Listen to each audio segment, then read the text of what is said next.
I'm Jay Fitch, and today I want to talk with you about trust. You might not even be sure how to define trust.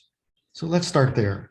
When we discuss trust, we're really talking about being able to have a sense of security and confidence when dealing with someone, having the ability to predict how someone's going to act in specific ways and be dependable, and earning a level of credibility that you can build up over time. Trust really is a critical part of all interactions that we have as humans, but it also plays an integral role in communicating in the EMS workplace. Think outside our profession for just a minute. How long would you be the client of an accountant or an attorney if you didn't trust that they had your best interest at heart? How long would you stay in a relationship or maintain a friendship with someone you didn't trust? Unfortunately, statistics show us that people trust each other less today than 40 years ago, according to the General Social Survey that's been conducted every year since 1972. We never get explicitly taught how to build trust in school or in anywhere else.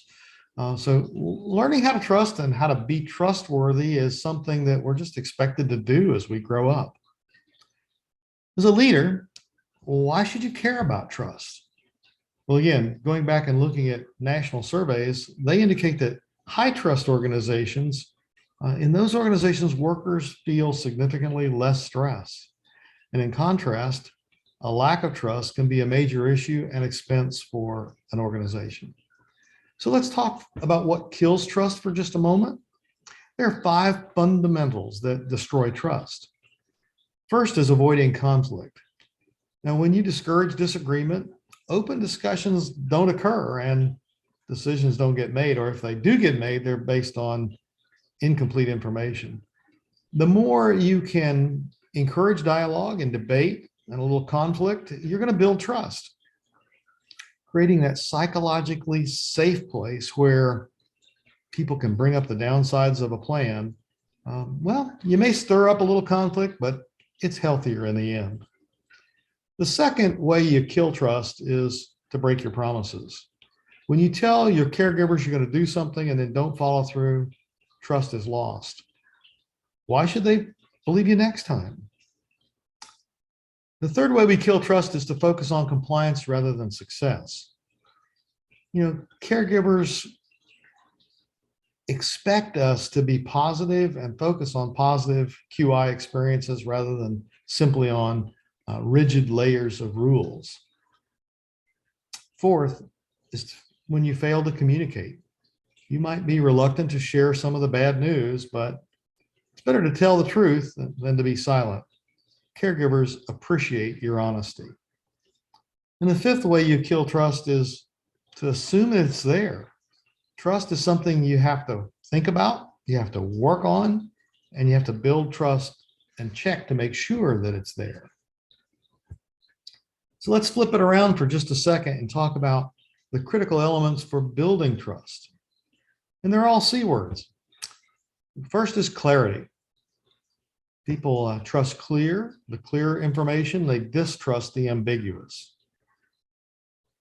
Caregivers really expect their leaders to give them a clear vision of where you want to go and what role they're going to play.